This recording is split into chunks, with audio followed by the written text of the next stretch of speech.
Hola, es un placer tenerte aquí. Antes de comenzar, suscríbete al canal y dale like al vídeo. Me llamo Clara Jiménez y hace 42 años nací bajo el cielo cambiante de Alcalá de Henares, un lugar que parece quieto por fuera, pero donde las emociones humanas laten con la fuerza de una tormenta. Doy clases de literatura en un instituto secundario y cada día intento que mis alumnos descubran el poder de las palabras, aunque a veces siento que son mis propios silencios los que más hablan. Vivo en una casa modesta a unos 20 minutos del centro, rodeada de vecinos que sonríen sin saber lo que escondo detrás de los ojos. No tengo hijos, pero siempre pensé que algún día los tendría. A veces aún imagino sus risas en habitaciones que nunca existieron. Mi vida podría parecer tranquila, incluso aburrida, pero he aprendido que la calma muchas veces solo disfraza el caos. Porque detrás de mi nombre y de esta ciudad, hay una historia que nadie conoce, y que está a punto de estallar. Estoy casada con Javier desde hace 15 años, un ingeniero civil meticuloso, de mirada tranquila y manos firmes, que siempre supo cómo calmar mis tormentas. Durante mucho tiempo pensé que éramos un equipo invencible, de esos que envejecen juntos sin hacerse preguntas dolorosas. Compartíamos cenas silenciosas, viajes breves y rutinas que daban una falsa sensación de seguridad.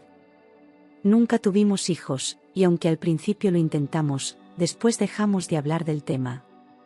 Aún así, creía que nuestro amor bastaba, hasta que dejó de ser suficiente. La casa en Guadalajara fue un sueño compartido, una escapada para los fines de semana donde imaginábamos plantar lavanda, leer en la terraza y envejecer entre árboles. Estaba cerca de un río ancho, de corriente fuerte, que parecía arrastrar con él los pensamientos más profundos. Al principio me ilusionaba cada viaje, decorábamos juntos, pintábamos paredes, hacíamos planes. Yo veía ese lugar como nuestro refugio, el rincón donde la vida adquiría otro ritmo. Pero con el tiempo, algo allí dejó de sentirse mío. Fue de forma sutil al principio, un sábado que él dijo necesitar estar solo, un domingo que prefería no venir conmigo porque tenía que pensar. Decía que el trabajo lo tenía al límite y que estar en el campo lo ayudaba a desconectar, a recargar energías. No lo cuestioné, porque siempre fue un hombre reservado y pensé que respetar su espacio era una forma de amarle. Pero cada vez sus escapadas se volvieron más frecuentes y más largas. Y yo, sin saberlo, comencé a quedarme sola también por dentro. Al principio no sospeché nada, me convencía de que todos necesitamos respirar lejos de los demás de vez en cuando. Pero algo en su mirada cambió, ya no me sostenía los ojos al hablar, y cuando sonaba su móvil, salía de la habitación para contestar. Empezó a llevarse una maleta cada vez que se iba, y la dejaba en el maletero aunque solo fuera por una noche. Su ropa olía a perfumes distintos al regresar, fragancias que no eran ni suyas ni mías. Y entonces, la inquietud dejó de ser un susurro para convertirse en una alarma constante. Decía que iba por reformas en la casa, aunque no había obreros ni facturas que lo demostraran. Hablaba de reuniones de trabajo en Guadalajara, aunque su empresa estaba en Madrid. Un fin de semana me dijo que necesitaba dormir lejos del ruido para poder descansar bien, como si nuestro hogar fuera una estación de tren. Cada excusa venía con una sonrisa ensayada y unos besos que ya no tocaban mi piel. Y cada mentira me dejaba una herida más difícil de ignorar. Una noche me sorprendí buscando su nombre en internet, como si pudiera encontrar allí la verdad que me negaba en persona. Empecé a revisar sus redes sociales, sus recibos, incluso sus mensajes cuando dejaba el móvil sin bloquear. Nada era concluyente, pero todo era sospechoso, llamadas sin registrar, pagos en restaurantes donde nunca habíamos estado juntos, silencios que antes no existían. Me sentía paranoica, pero también cada vez más segura de que algo oscuro se escondía entre nosotros. Y esa semilla envenenada ya no podía arrancarse. No podía vivir más en esa incertidumbre, así que un día, cuando él anunció que iba solo a la casa de campo, supe que era el momento de actuar. Le sonreí, le deseé un buen viaje y lo abracé con ternura, como si no estuviera a punto de traicionarle. Pero en realidad, ya lo había decidido, lo seguiría en secreto, necesitaba ver con mis propios ojos lo que él me ocultaba. La duda me había estado devorando durante meses, y ya no podía seguir siendo espectadora de mi propia vida. Tenía que convertirme en testigo de la verdad. Ese viernes le dije que tenía una reunión con padres en el instituto, algo que él aceptó sin sospechar nada. Preparé todo en silencio, el coche lleno de gasolina, el móvil cargado, una muda de ropa por si necesitaba quedarme fuera. Esperé a que saliera de casa, conté hasta 100, y luego lo seguí a una distancia prudente. Mi corazón latía como si fuera a estallar, las manos me sudaban, pero la decisión ya no tenía vuelta atrás. Ese día, Clara Jiménez dejó de ser ingenua. Conduje detrás de él durante más de 1 hora, sin perderle de vista pero manteniéndome lo bastante lejos para no levantar sospechas. El camino hacia Guadalajara me resultaba familiar, pero nunca había sentido esa tensión en el pecho cada vez que él giraba en una curva. Sus movimientos eran seguros, decididos, como si llevara haciéndolo cientos de veces. No miraba atrás, no dudaba, como si su doble vida tuviera una rutina propia. Cuando vi que tomaba el desvío hacia nuestra casa, supe que la verdad estaba cerca. Antes de entrar en el terreno, aparqué mi coche varios kilómetros más atrás, oculto entre unos árboles. Me bajé con cuidado, llevándome solo lo necesario, mi móvil, una libreta pequeña y una linterna. Caminé por un sendero paralelo que solíamos recorrer juntos, aunque ahora cada paso me alejaba más de la mujer que había sido. Evité pisar ramas secas, contuve la respiración al oír cualquier sonido. Solo quería observar sin ser vista, y lo que descubrí superaría cualquier sospecha. Avancé entre los árboles hasta encontrar una posición desde donde podía ver la casa sin ser detectada, con el corazón latiéndome en los oídos y los nervios tensos como cuerdas. Me agaché detrás de unos matorrales, conteniendo la respiración cada vez que una rama crujía bajo mis pies. La casa parecía vacía, silenciosa, como si el tiempo se hubiera detenido alrededor de ella. Esperé largos minutos hasta que vi la puerta abrirse y a Javier salir, ajeno a mi presencia. Sus pasos eran firmes, como si supiera exactamente qué debía hacer. Javier salió con una maleta negra en la mano, pesada, de ruedas grandes, que arrastraba con dificultad por el sendero de tierra. No miraba alrededor, no titubeaba, su rostro era una máscara de concentración contenida. Yo sabía perfectamente que esa maleta no estaba en casa esa mañana, que algo había llevado allí para deshacerse de ello. Sentí una punzada de miedo atravesarme el pecho, como si mi cuerpo ya supiera que lo que iba a descubrir no era soportable. Y aún así, no me moví. Lo seguí a distancia, sin hacer ruido, mientras él caminaba en línea recta hacia el río, el mismo donde solíamos mojarnos los pies los veranos de hace años.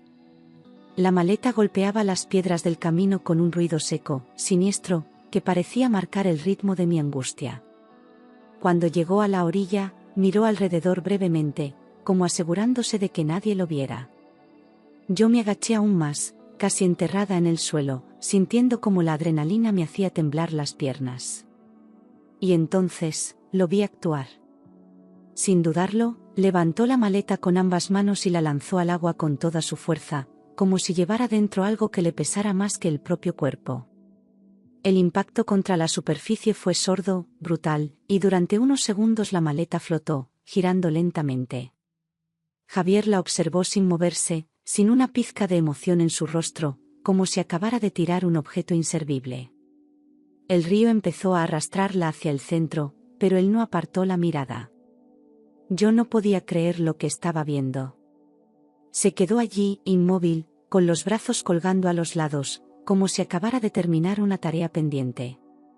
No había culpa en su rostro, ni remordimiento, ni duda, solo esa serenidad perturbadora que me heló la sangre. Durante un instante me pareció que incluso sonreía, una curva apenas perceptible en sus labios. Luego, sin más, se dio media vuelta y comenzó a caminar de regreso, como si nada hubiera pasado. Yo seguía paralizada, sabiendo que acababa de presenciar algo que me cambiaría para siempre.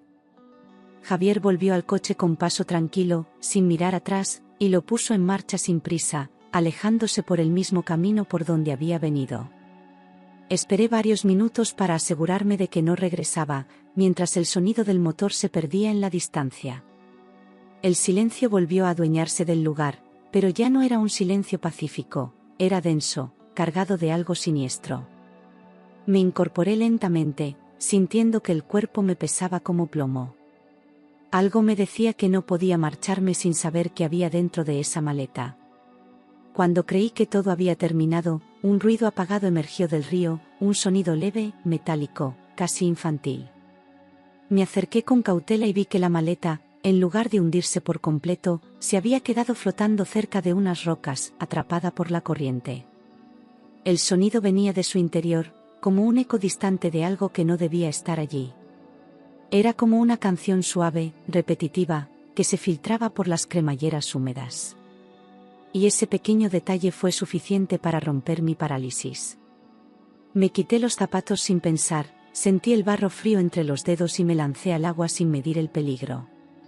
El río estaba helado, cortaba la piel como cuchillas invisibles, pero yo solo pensaba en alcanzar esa maleta. Cada brazada me costaba más, el peso de la ropa mojada me arrastraba hacia abajo, pero la determinación era más fuerte. Cuando por fin llegué hasta ella, la sujeté con todas mis fuerzas y giré el cuerpo para nadar de vuelta. Solo tenía una meta, abrirla. La corriente me empujaba hacia el centro del río, pero yo clavé los pies en el lecho fangoso y tiré con toda la rabia contenida. La maleta era más pesada de lo que imaginaba, como si guardara años de mentiras y secretos. Mis músculos ardían, el frío me nublaba la vista, pero no solté ni un segundo. Cada paso hacia la orilla era una victoria contra el miedo, una afirmación de que no me rendiría. Y cuando por fin sentí tierra firme bajo mí, supe que había cruzado un umbral sin retorno. Caí de rodillas en la orilla con la maleta a mi lado, jadeando, empapada, temblando de pies a cabeza. El ruido metálico seguía sonando débilmente desde dentro, como una cuenta regresiva hacia una verdad inevitable. Mis manos estaban tan frías que apenas podía mover los dedos, pero aún así busqué la cremallera. El tejido estaba empapado, pegajoso, pero comencé a tirar de ella con desesperación. Porque ya no se trataba solo de descubrir una mentira, era una cuestión de sobrevivir a ella. Con las manos empapadas y el pulso descontrolado, tiré de la cremallera con toda la fuerza que tenía, rompiendo el tejido húmedo que se resistía a abrirse. El interior de la maleta estaba en penumbra, pero un olor dulce y antiguo me golpeó al instante, un aroma que no reconocí, y sin embargo, me removió algo muy profundo. Metí las manos dentro temblando, sintiendo telas suaves, objetos pequeños, algo que no encajaba con nada de lo que imaginaba. Mi respiración se volvió errática al notar una tela de felpa húmeda entre los dedos. Y entonces, lo vi. Dentro de la maleta había ropa de bebé cuidadosamente doblada, mantitas celestes con bordados en los bordes y una pequeña chupeta azul aún con restos de saliva seca. Todo estaba limpio, casi nuevo, como si acabara de ser preparado para un recién nacido. Mis ojos no podían apartarse de esas prendas diminutas, de los colores suaves, del olor extraño que aún conservaban. Un escalofrío me recorrió la espalda, aquello no tenía ningún sentido. Y sin embargo, lo peor aún no había aparecido. Debajo de las mantas, encontré una caja de música infantil en forma de luna, de esas que se dan cuerda y suenan durante minutos con una melodía hipnótica. Era de plástico blanco con detalles dorados, y seguía funcionando, soltando una canción suave que parecía burlarse del silencio absoluto a mi alrededor. La canción se repetía una y otra vez como si intentara esconder algo más profundo bajo su dulzura. Sentí las lágrimas subir sin permiso, porque aquello ya no era solo extraño, era profundamente perturbador. Nada justificaba lo que Javier había hecho. Entre las ropas, cuidadosamente protegido dentro de una bolsa plástica, había un sobre blanco con un sello oficial en la esquina. Lo abrí con dedos torpes y saqué un documento doblado. Al desplegarlo, leí de inmediato las palabras «Certificado de nacimiento» en letras grandes. En el centro, subrayado con tinta negra, estaba el nombre del padre, Javier Alonso Vega, mi marido. Mi vista se nubló, y por un segundo sentí que el suelo bajo mis pies volvía a convertirse en agua. No era solo una traición, era una vida que él había querido enterrar.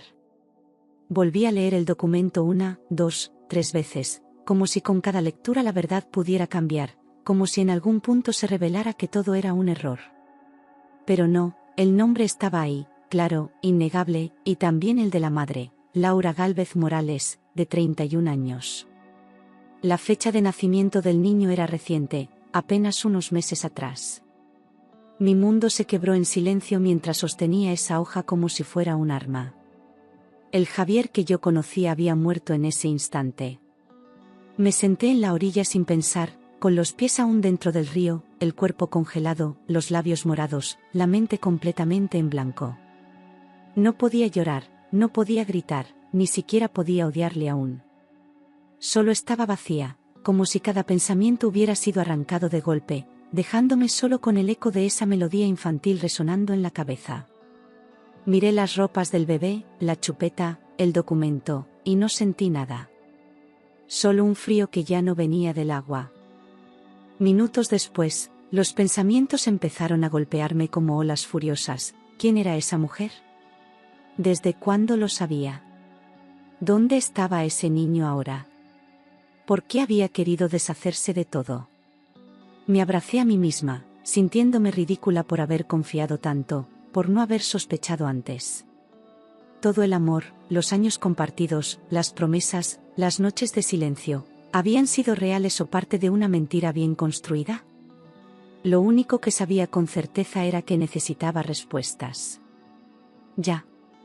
Guardé el certificado en mi bolso, escondí la maleta entre los arbustos y volví caminando hasta mi coche con los pies embarrados y la cabeza a punto de estallar. Al llegar a casa, me cambié sin recordar cómo, y me senté frente al ordenador con el nombre de la madre grabado a fuego en mi mente. Busqué Laura Gálvez Morales en cada red social que conocía, filtré por ubicación, por edad, por fotos. Mi corazón se aceleró cuando, finalmente, una cara apareció en la pantalla. Había encontrado a la mujer. El perfil estaba semiabierto, con pocas publicaciones visibles, pero suficientes para confirmar que era ella. Vivía en Madrid, trabajaba en una empresa de construcción, y tenía fotos en las que aparecía embarazada meses atrás. No había rastro del bebé en sus últimas publicaciones, ni menciones recientes a Javier, pero algo en sus ojos, en su sonrisa tensa, me confirmó que no era ajena a mi historia. Seguí bajando, buscando entre los comentarios, las reacciones, las personas etiquetadas. Y cada nuevo dato que encontraba, me hacía sentir más cerca, y más cerca del abismo. En una de las fotos antiguas aparecía Javier, con gafas de sol y camiseta blanca, sujetando una copa durante una comida al aire libre. No estaban abrazados, pero él la miraba como nunca me había mirado a mí. Sentí una punzada de rabia helada, un nudo subiéndome por la garganta mientras ampliaba la imagen con los dedos. Los comentarios eran vagos, bromas entre compañeros, felicitaciones por el embarazo, nada explícito. Pero no hacía falta más. Ya no tenía dudas. Aquella era la otra vida de Javier, y yo iba a enfrentarla. Con el corazón acelerado y la garganta seca, escribí un mensaje privado corto, directo, casi brutal: necesito hablar contigo. Es urgente. Es sobre Javier. Dudé unos segundos antes de enviarlo, preguntándome si ella respondería, si reconocería mi nombre, si estaba esperando que esto ocurriera algún día. Lo envié. Y me quedé frente a la pantalla durante horas, esperando una respuesta que no llegaba, repasando cada palabra, cada punto, como si de ello dependiera el resto de mi vida. No podía dormir hasta tenerla frente a mí.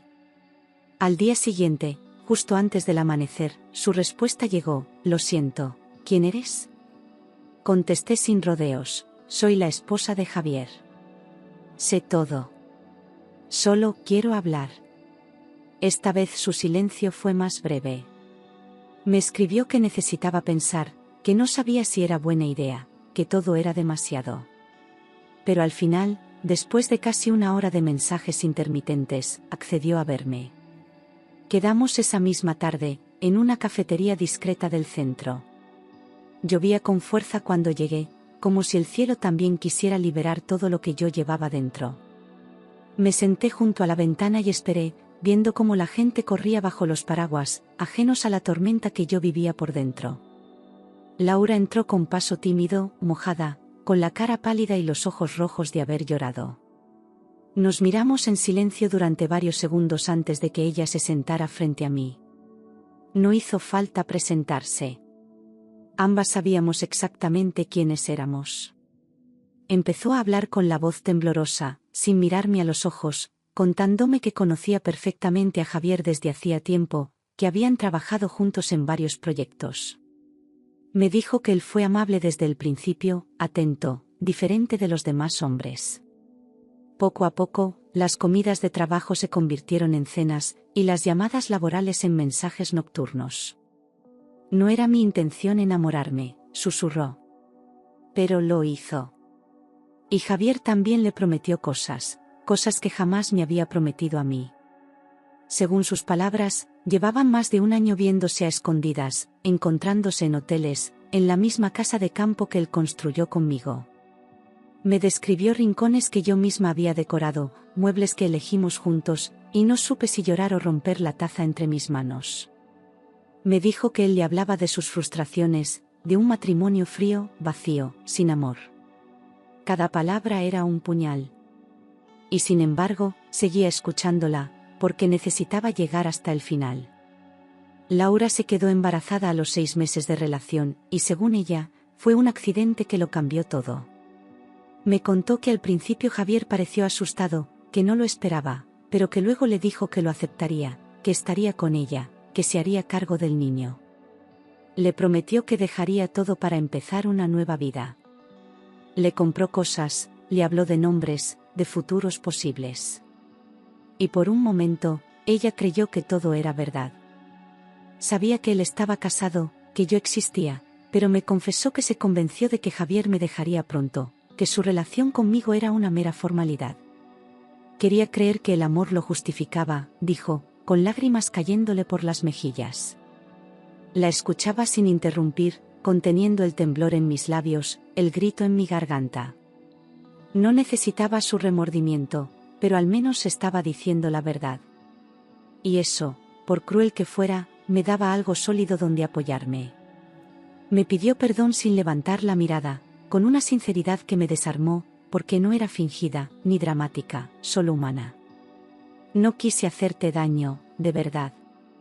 Solo me dejé llevar por alguien que prometía demasiado, murmuró, con las manos entrelazadas sobre la mesa. No supe qué decir. No era una pelea, no era una confrontación, era el naufragio silencioso de 2 mujeres que habían amado al mismo hombre por razones distintas. Y que ahora compartían la misma herida. Entonces me confesó que todo se había roto el día que él perdió el control. Me miró a los ojos por primera vez y dijo, la última vez que lo vi, gritó como un loco, me dio miedo. Javier había ido a su casa tras varias semanas de silencio, furioso, alterado, acusándola de haberlo arruinado todo. Le dijo que el niño era un error, que ella no había entendido nada, que nunca iba a dejar a su esposa, que se fuera lejos. Y después, le quitó las cosas del bebé. Laura me lo dijo con un hilo de voz, me arrebató la bolsa con la ropa, la maleta, y dijo que no quería volver a ver ni una foto de ese crío. No podía mirarla mientras hablaba. Javier, el hombre con quien dormí durante 15 años, había tratado así a su propio hijo. Me sentí sucia, traicionada, culpable incluso por haber compartido mi vida con alguien capaz de tanta crueldad. Dijo que iba a tirarlo todo, al río. Y entonces supe que lo que vi aquel día fue aún más grave de lo que imaginé. Laura no sabía qué había hecho con las cosas hasta que le conté que yo lo vi tirarlas al río, con mis propios ojos, sin remordimiento alguno. Se tapó la boca con ambas manos y rompió a llorar en silencio, como si ese gesto confirmara la muerte simbólica de todo lo que había sentido por él.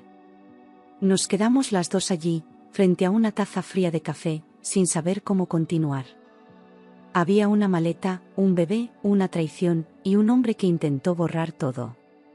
Pero la verdad siempre flota, como esa maldita maleta en el agua. Al salir de la cafetería, la lluvia seguía cayendo, pero ya no sentía frío, sentía furia. En el trayecto de vuelta, repasé cada palabra, cada mentira, cada gesto que antes me pareció inocente. Javier me había engañado, sí, pero lo que hizo después fue monstruoso, imperdonable. No se trataba solo de infidelidad, sino de cobardía, de abandono, de violencia emocional. Y por primera vez en mucho tiempo, supe con claridad lo que tenía que hacer. Volví a casa con los ojos ardiendo, con las manos crispadas sobre el volante y la respiración entrecortada. Entré como un torbellino, sin saludar a nadie, sin quitarme el abrigo siquiera. Me encerré en el baño y me miré al espejo. La mujer que vi allí ya no era la misma. No era la esposa tranquila, paciente, que esperaba explicaciones. Era alguien dispuesta a romper el silencio. Porque Javier iba a enfrentarme, y no iba a tener por dónde escapar. Esa noche, esperé a que Javier regresara como si todo estuviera en calma, la casa en orden, la cena servida. Cuando entró, me besó la mejilla como siempre, sin notar el temblor en mi cuerpo.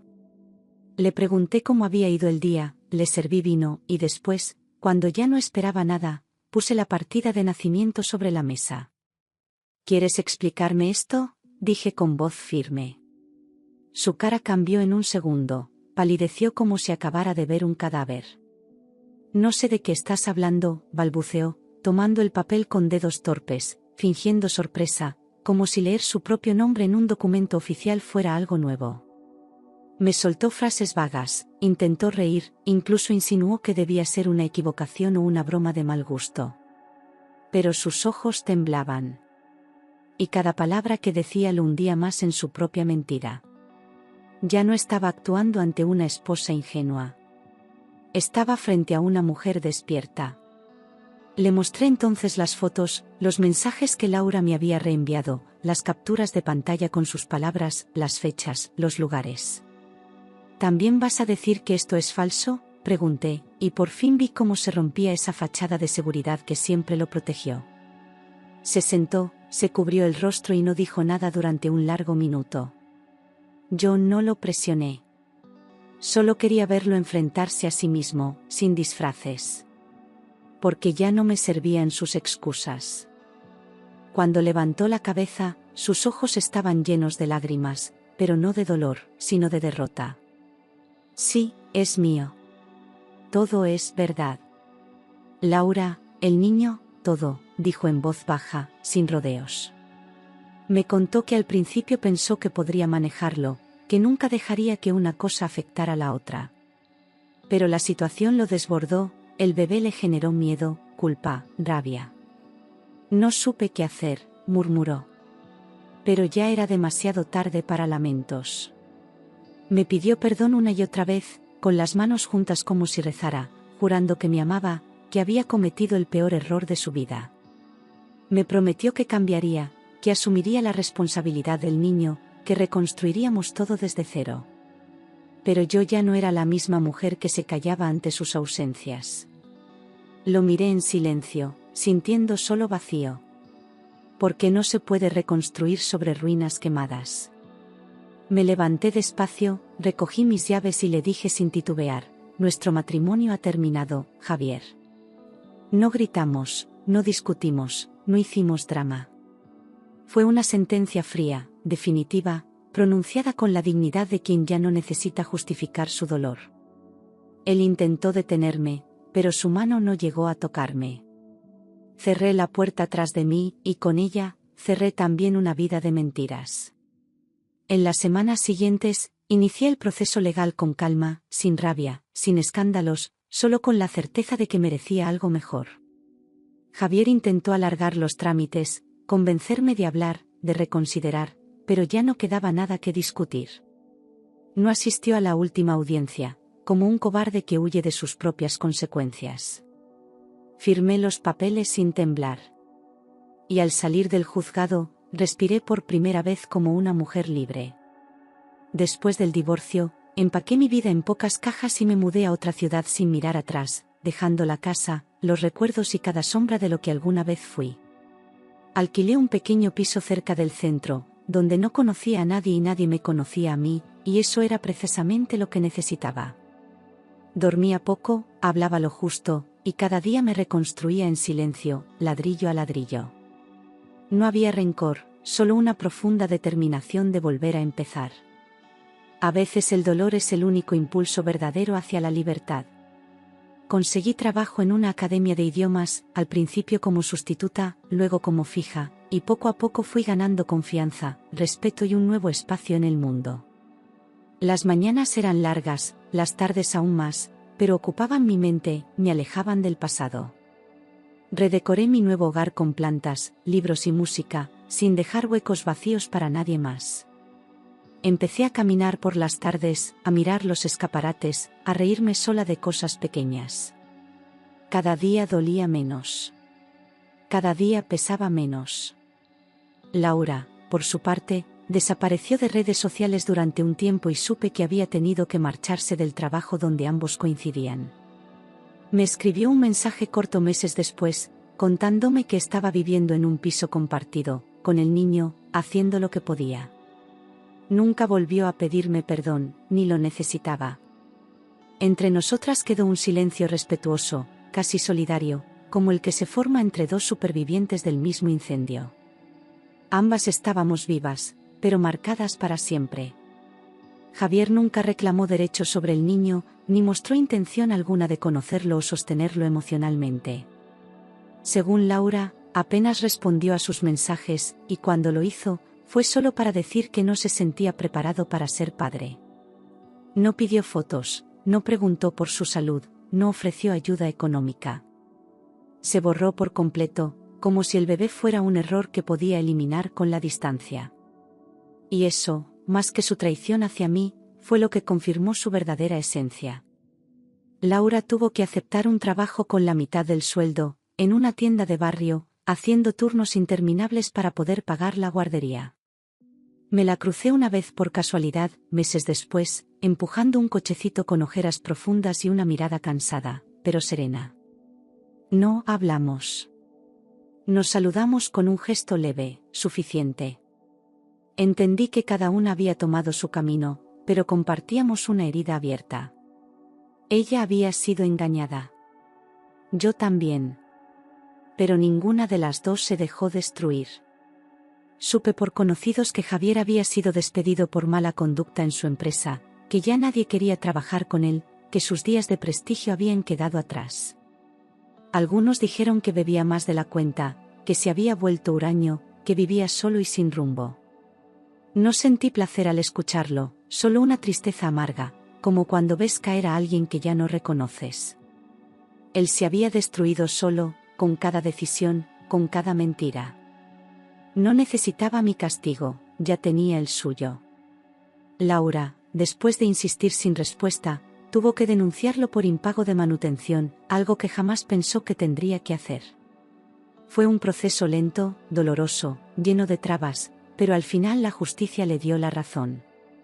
Javier ignoró las citaciones, no asistió a las audiencias, ni siquiera envió un abogado. Creyó que podría desaparecer también del sistema. Pero la verdad, como siempre, terminó por alcanzarle. Meses después, alguien me envió una noticia breve. Javier había sido detenido por impago reiterado de pensión alimenticia. Lo arrestaron una mañana, en su piso, sin resistencia, sin espectáculo. La imagen de su rostro esposado me sorprendió menos de lo que imaginaba. No sentí venganza, ni alivio, ni victoria. Solo confirmé lo que ya sabía. El hombre que amé se había perdido hace mucho.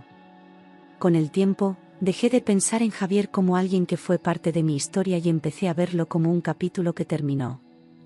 No lo mencionaba, no lo recordaba, no soñaba con él. Estaba lejos, emocionalmente muerto para mí, enterrado en un pasado del que solo aprendí a protegerme. Aprendí a elegir mejor, a leer las señales, a escuchar mis propias sospechas. Y sobre todo, aprendí a no dudar de mi intuición nunca más.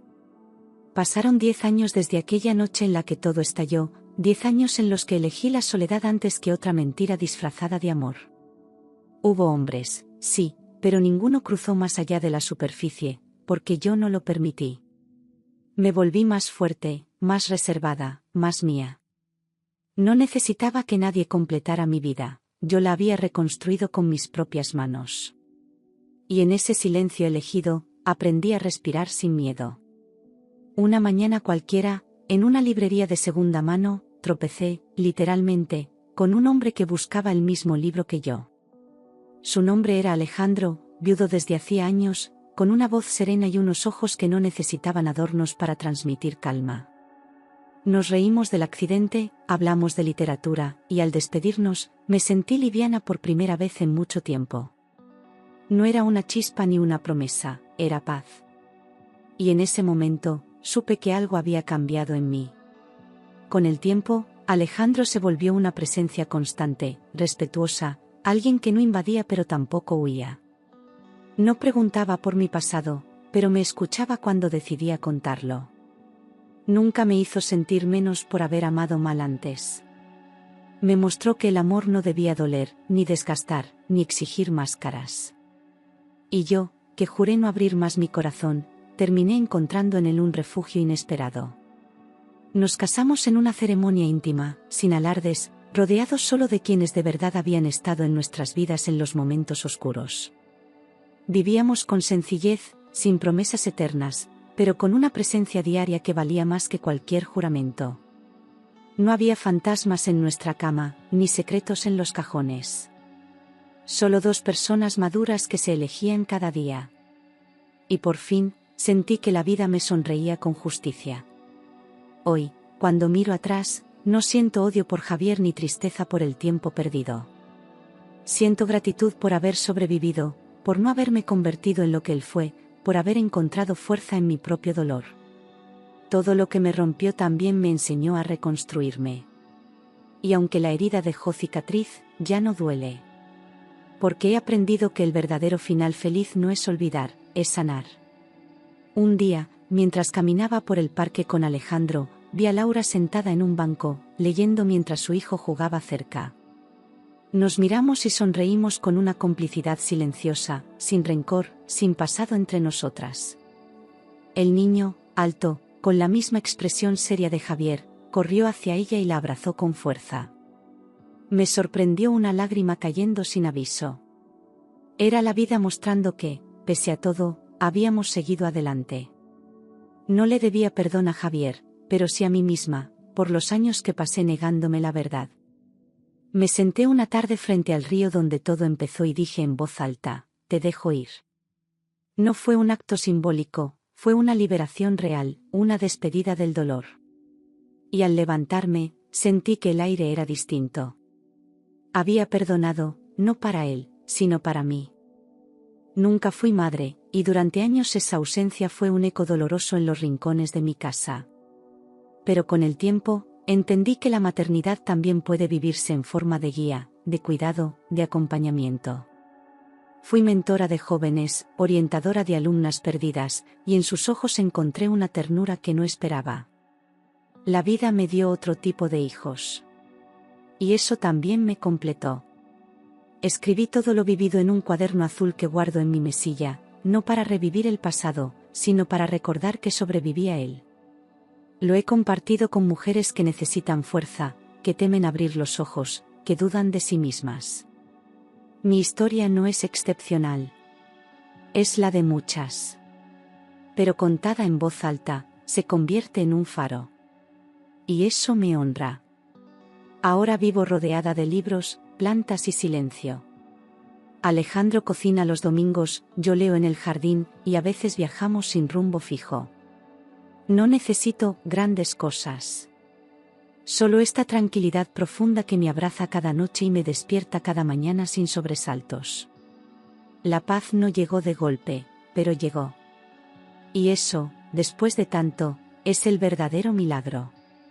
Hoy no cierro una historia, cierro una versión de mí misma. Aquella que fue engañada, rota y silenciada. Porque he aprendido que el amor propio no se mendiga, se construye. Y aunque tardé años en entenderlo, ya no me importa el tiempo perdido. Lo importante es que ahora, por fin, soy yo quien escribe mi final.